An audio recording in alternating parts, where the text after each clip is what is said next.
Hello people, this is Sonali, the Melodramatic Bookworm. If you've been here before, welcome back. And if you're new to my channel, welcome to the Melodramatic Bookworm family.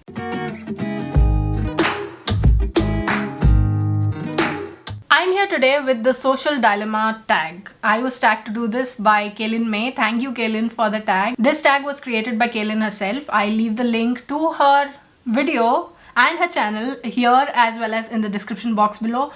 Please go follow her. She has some amazing content on her channel. So for context, Social Dilemma is this sort of a documentary or a docudrama which is on Netflix right now. I don't remember when it came out, and I've been seeing people talk about this everywhere. And when Kaylin tagged me to do this, I thought, okay, I think it's about time that I started watching this. And I did start watching it yesterday, but the thing about this docudrama is that it is so like a horror movie. I mean, it's no less of a horror that all these internet companies like Facebook, Google, Snapchat, Instagram, all of these companies, they take your data, they process your data, and they use you as a product, your attention as a product. But somehow, instead of being hopeful, instead of giving any sort of hope, it made me very scared. I mean, that's a good thing to be scared of your data being stolen. Like Kaylin mentioned in a video, it was a lot of fear mongering happening over there, so I couldn't watch more than 20 minutes. I will try to finish it today, but the thing is, this documentary has a lot of those horror movie background scores which was sort of grating on my nerves, and it did not help that I was watching it at 1 in the night. So maybe I should have chosen a better time to watch it. So I hope all of that rambling made some sort of sense. If not, then I'm sorry. Anyway, Kaylin created this book tag in which there are 10 questions and 10 book recommendations that you can make based on those particular prompts. So let's get started. The first prompt is: social media has been shown to shorten our attention span. Recommend a book that took attention and effort to read but was worth it in the end. I have two books for this. One is Killing Commendator by Haruki Murakami. This was one of the most spookiest book, and I feel that it fits this prompt and the whole atmosphere of the social dilemma really well, because of how the main character in there, he goes to live in the house on the mountainside with nobody around. Like, there's just wilderness and there's just forests between two houses, and I feel like that fits this prompt really well. It took me a while to get through, especially because of how spooky it was. And the second one is The Priory of the Orange Tree by Samantha Shannon. It took me I think about 1.5 months to get through, not because it was difficult to read, but because it is huge and I loved it. The second prompt is: check your screen time usage on your phone. Recommend a book with fewer pages. That is, if I spend like 4 hours 35 minutes a day on my phone, I would find a book with fewer than 435 pages. So I checked my phone, and I don't know how to put this in more delicate terms, but the number I saw there, it almost stopped my heart. The number was 5 hours 50 minutes. So I will be recommending a book with fewer than 550 pages, and the book I will be recommending is, let's put it here, The Midnight Library by Matt Haig. This has 288 pages, and this is such a wonderful book. I've been raving about this book everywhere. I've been recommending it to everyone, every freaking one who asks me for a recommendation. I'm like, The Midnight Library by Matt Haig. This is the story of Nora Seed, who has had enough of life and she wants to die. So she takes that step, but then she realizes that between life and death there is a midnight library in which there are books with stories that give you a chance to live a life different from the one you had, and each life is different from the next.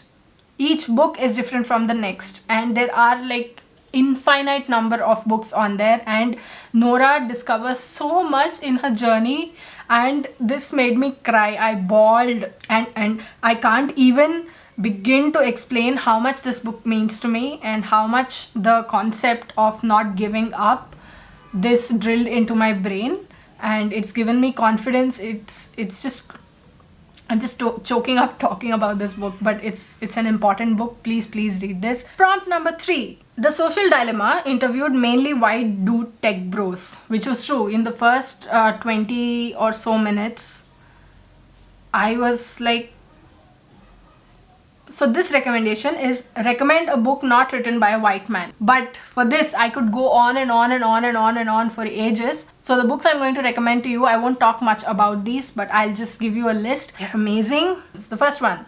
The Poet X by Elizabeth Acevedo. With the Fire on High by Elizabeth Acevedo. Karno's Daughter by Rimli Sengupta.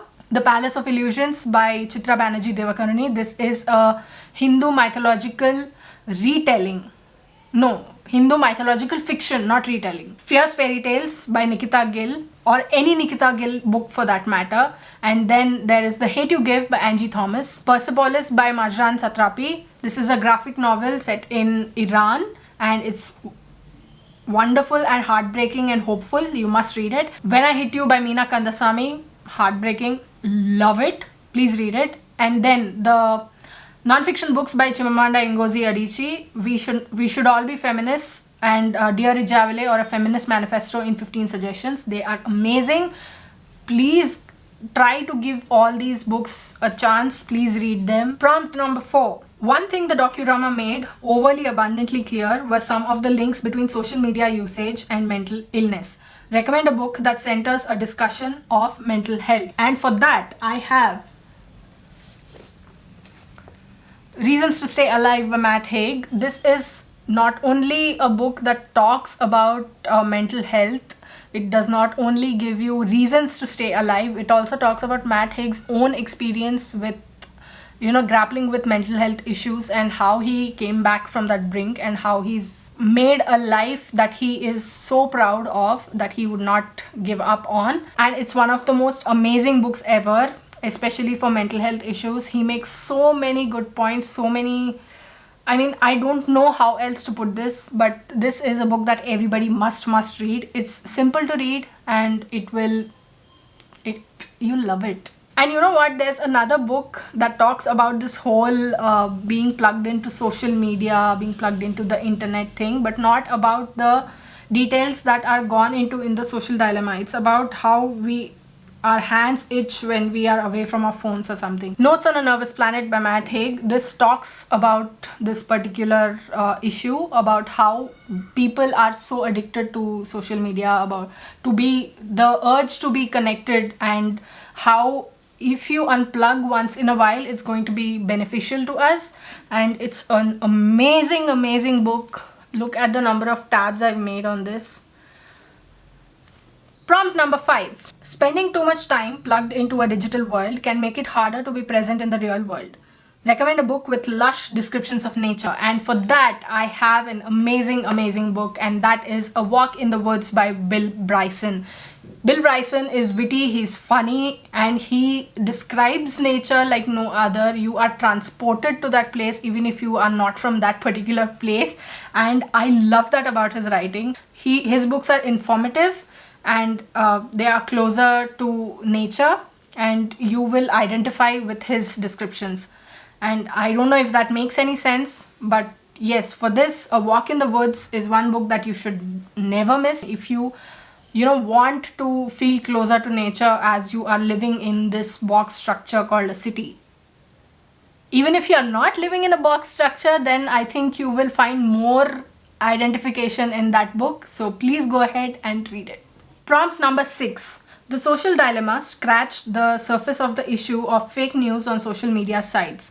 Recommend a non-fiction book that bases its claims in fact. And for that, I have a book that made me so angry because of how the person in question was treated, and how the world thought that it was okay to just ignore that person's contribution. I know I'm being very cryptic, but the book I'm talking about is The Immortal Life of Henrietta Lacks by Rebecca Skloot. This book apparently took 10 years to research and write, and it shows in the way the author has written the book. The author talks about Henrietta Lacks, from whom the HeLa cells, which were the immortal cell line that stemmed from Henrietta Lacks's cancer cells in 1951 came through. Those cells have, the immortal cell line has helped research and science a lot. But even though Henrietta Lacks made such important contributions, maybe unknowingly, but I feel like it was unethical to, not tell her anything about this. But it was also not right on the researcher's parts to not give proceeds from that to her family, at least, because the woman who immortalized all of this, the woman who helped science so much, her family didn't have insurance. It's a very well researched book. I read it late last year and I was so angry because there are a number of laws that say that the researchers don't have to credit a person's cells. Like, a researcher can take cells for research purposes, but there's so much money being made out of it. It's not right. And if the argument is going to be that permission was taken from her, she was ill at the time. You're not even okay, my head is going to explode. So what I'll do is, I wrote a long review-ish, rantish kind of thing on my blog. If you are interested in checking that out, then I'll leave the link in the description box below, because I can't talk further about this. I will get really, really angry. Prompt number 7. It's clear that the docudrama, The Social Dilemma, is warning viewers of manipulation by media. Recommend a book with manipulative characters. And for that, I have Earthlings by Sayaka Murata, and this is a book that I finished just a couple of days ago, and the mother in this book is so manipulative. I mean, I feel like every adult in this book is sort of manipulative to a certain extent. Even Natsuki, the main character's sister, is like, you are the younger sister, you give it to me or I'll tell mom. I mean, I know that's a kid's kind of thing, but even after they are grown up, Natsuki's sister is still the same. Before you go into that book, I must say that there is a lot of child abuse and a lot of gore in there, so consider this a trigger warning for you. If you feel that is going to take an adverse effect on you, then please do not read the book. I did a full review of this book on my blog. It went up only on Wednesday. If you'd like to read it, then I'll leave the link to it in the description box below. Prompt number 8. Most of us use social media to connect with our friends. Recommend a book you've read based on a friend's recommendation. And that book would be Pride and Prejudice by Jane Austen. I read this based on Emily, whose Instagram handle is Sweet Book Obsession, and Sunshine, whose Instagram handle is The Girl in Blue 11. And I leave both their accounts, the links to both their accounts, in the description box below. Please go follow them. Sunshine has been going on about Pride and Prejudice for a long time. She has like 1 million editions of Pride and Prejudice, and she loves that book. And I was like, okay, I will read it. And then came Emily. Sunshine had sort of laid that base that I have to read Pride and Prejudice, and then Emily came on and she sort of built on it, and lo and behold, I read Pride and Prejudice, and thankfully I loved it. I love how progressive Liz Bennet is. I mean, I love how progressive Liz Bennet's father is, and I love the whole book in general. Prompt number 9. Surveillance capitalism refers to an economic system centered around the commodification of personal data with the core purpose of profit making. Recommend a book you read for free, whether through the library, borrowing from a friend, or so on and so forth. Okay, for this I have 4 books that I can think of off the top of my head. And the first one is The Extraordinaries by TJ Klune. This is a superhero fantastical story which is amazing. I listened to it on Libro FM. I got the ALC for that, the advanced listeners copy, and I listened to it and I absolutely loved it. I would highly recommend you go and check that out, because if you can, please listen to the audiobook. If you're an audiobook lover, even if you're not an audiobook lover, please listen to it on audio, because Michael Leslie's narration is out of this world. The next 3 books I got for free from publishers, obviously, as review copies. And the first book is House of Earth and Blood, Crescent City by Sarah J. Maas, and it was amazing. It's such a... I cried as I read this fantasy book, and it has my heart. The next one is Swimming in the Dark by Thomas Jedrzejewski, and this is set in Poland. It's a gay love story, and it combines with politics in a way that you would never have imagined. and I was so surprised, and I also felt bad for being this surprised, because why should a book this well written surprise me? And I would highly recommend this as well, and just read it, try to read it. These two books, Crescent City and Swimming in the Dark, were sent to me by Bloomsbury India, so a big thanks to Bloomsbury for sending me these books. The next book that I would recommend for this is The Mercies by Kiran Millwood Hargrave. It's here somewhere, but I leave a picture here of the cover. And that book is a love story, is the story of two women in love who fall in love around the time of the Salem witch trials. So if you are thinking what you're thinking about how it must have been to be a woman in love with another woman during those times, then you're absolutely right. It's exactly that heartbreaking, and you should exactly go and read that book.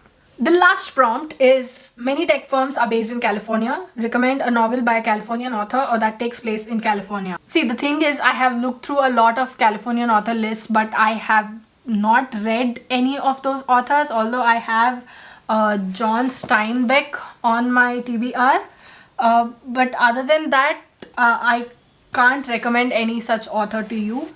So maybe things will change in a year or two, maybe I will read one. I've already recommended some Indian authors to you, so maybe that could work as a replacement for this. So that was my social dilemma tag that Kaylin very kindly tagged me in. Thank you, Kaylin, for the tag, and I hope you enjoyed this tag. If you want to do this video, or if you want to do it on a blog post, then please feel free to go ahead and do this, but please remember to tag Kaylin in this. Please credit her as the creator of the tag. And yeah, if you would like to do this, then please consider yourself tagged and have fun with it. And don't forget, tag Kaylin and me also. I'd love to see your videos or your blog posts. So what did you think of this video? Did you like it? Did you not like it? Did you like my answers? Did you like the tag? Go and subscribe to Kaylin, and also subscribe to me also, no, please. And what are your thoughts on the social dilemma? Did you watch it? Do you intend to watch it? What are some books that you would recommend based on this, documentary, docudrama kind of thing? Let me know in the comments below. I'd love to hear from you. If you like this video, please like it and share it to spread the word. And if you like my content and would like to see more from me, don't forget to hit subscribe and click on the bell icon beside the subscribe button to get notified as and when I post new videos. Thanks for watching. I'll see you in the next video. Until next time, keep reading, keep watching, and add melodrama to your life.